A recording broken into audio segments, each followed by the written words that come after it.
Assalamualaikum warahmatullahi wabarakatuh. Halo semuanya, selamat datang di video pembelajaran kali ini. Sebelumnya perkenalkan terlebih dahulu, nama saya Muhammad Akmal dari kelas 11 IPS 4. Supaya tidak menunggu lama, langsung saja kita menuju materinya. Dalam video kali ini, saya akan memberikan satu materi tentang Kesultanan Banten. Dalam materi awal, kita akan mengetahui tentang di mana lokasi dan bagaimana sumber sejarah yang ada di Banten, di mana akan bisa kita lihat di dalam peta bahwa Banten terletak di barat Pulau Jawa sampai Lampung di Sumatera. Dalam beberapa sumber sejarah juga, Banten dikenal dengan Wahan Tenggirang dalam naskah Carita Parahyangan dan juga Menegili dalam Tambo Tulang Bawang dan Primbon Bayat. Selanjutnya, kita akan membahas kondisi politik pada zaman Kerajaan Banten. Pada tahun 1522, pasukan Demak dan Cirebon bergabung menuju Banten di bawah pimpinan Fathahillah dan Syarif Hidayatullah, atau biasa kita sebut Sunan Gunung Jati. Tahun 1526, Banten berhasil direbut, termasuk pelabuhan Sunda Kelapa yang kelak nanti namanya akan berubah menjadi Jayakarta. Tahun 1552, Banten diubah menjadi kerajaan bawahan dari Demak dengan Maulana Hasanuddin sebagai pemimpinnya. Seiring kemunduran Demak, Banten kini melepaskan diri dan menjadi kesultanan yang mandiri. Setelah menjadi kerajaan mandiri, penguasaannya menggunakan gelar Sultan.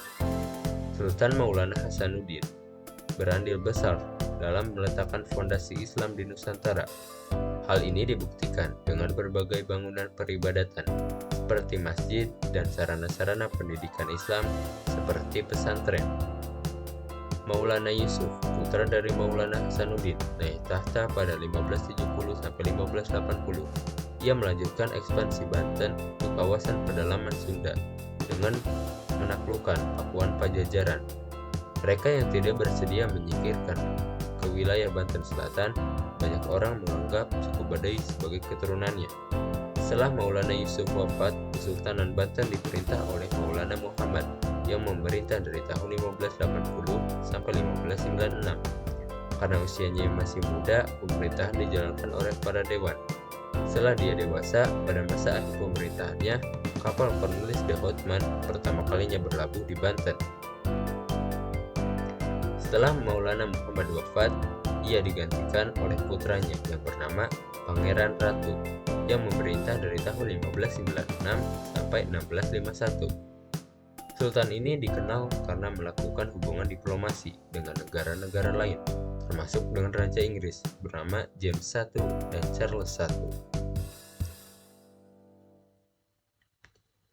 Selanjutnya, Sultan Ageng Tirtayasa yang memerintah dari tahun 1651 sampai 1692. Pada masa pemerintahannya, Banten mengalami masa kejayaannya.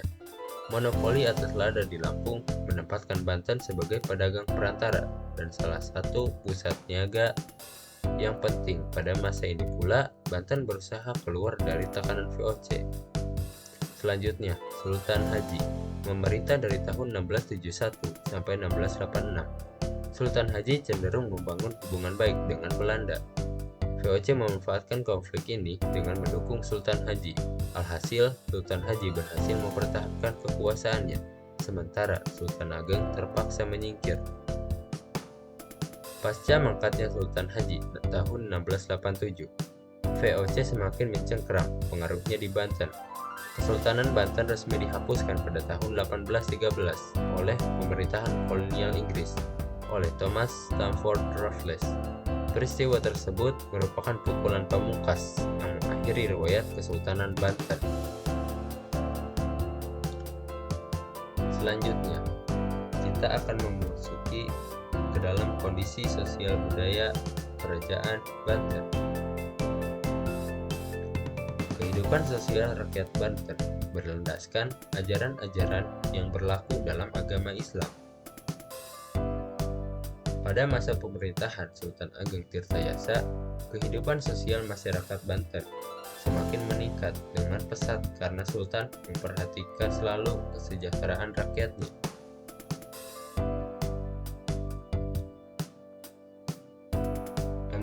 Masyarakat yang berada pada wilayah Kesultanan Banten terdiri dari berbagai etnis, dimulai dari Sunda, Jawa, Melayu, Bugis, Makassar, dan Bali.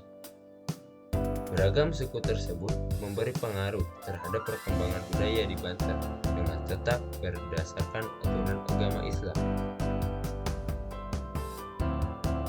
Dalam bidang seni bangunan, Banten meninggalkan seni bangunan Masjid Agung Banten yang dibangun pada abad ke-16.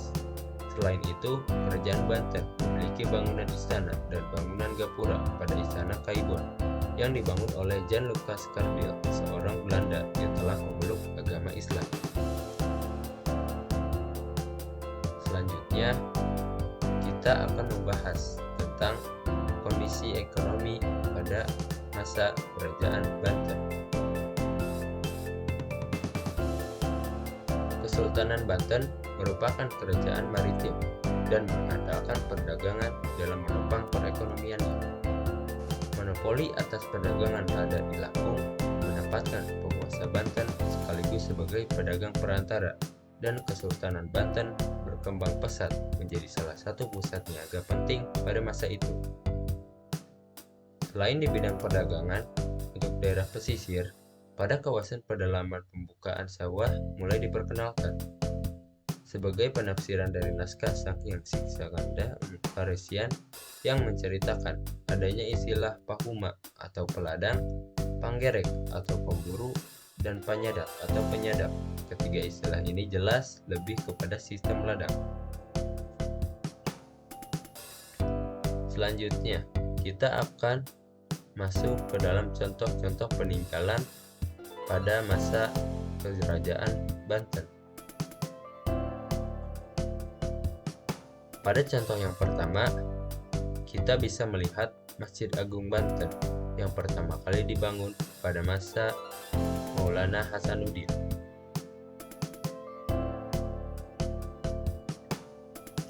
Selanjutnya, yang kedua, kita bisa melihat benteng yang bernama Benteng Spillwitz yang sekarang menjadi salah satu objek wisata.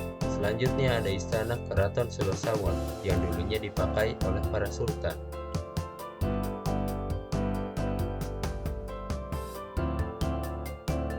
Sudah tidak terasa waktu sangat lama.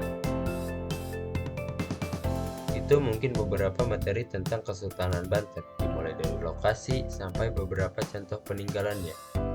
Mungkin cukup sekian video pembelajaran dari saya. Mohon maaf bila ada kesalahan. Wassalamualaikum warahmatullahi wabarakatuh.